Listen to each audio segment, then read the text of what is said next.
তুমি তাকে মন থেকে চাও, তাকে কদর করো, তাকে সম্মান করো, কিন্তু তার বদলে তুমি কি পাচ্ছ? অবহেলা, ইগনোর, অগ্রাহ্য। এমনটা কেন হচ্ছে?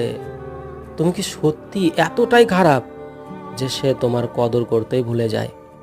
দেখো, তুমি তার কাছে নিজেকে এতটাই সস্তা বানিয়ে দিয়েছো, খুব সহজেই তার কাছে তুমি নিজেকে এভেলেবেল করে দাও। আর দেখো, সস্তা জিনিসকে কে দাম দেয়, কে গুরুত্ব দেয়, কে কদর করে? সবাই অবহেলা করে। তাই সে যখন তোমাকে অবহেলা করছে, গুরুত্ব দিচ্ছে না, তাহলে তুমি তাকে আরো কেন গুরুত্ব দিচ্ছ? কেন তাকে পাত্তা দিতে যাচ্ছ? তোমার মূল্য নেই তার কাছে। তাই নিজের মূল্য এতটাই বাড়াও, এতটাই নিজের মূল্য বাড়াও, যাতে সে তোমাকে পাওয়ার জন্য মরিয়া হয়ে ওঠে, সব সময় যেন দর পায়।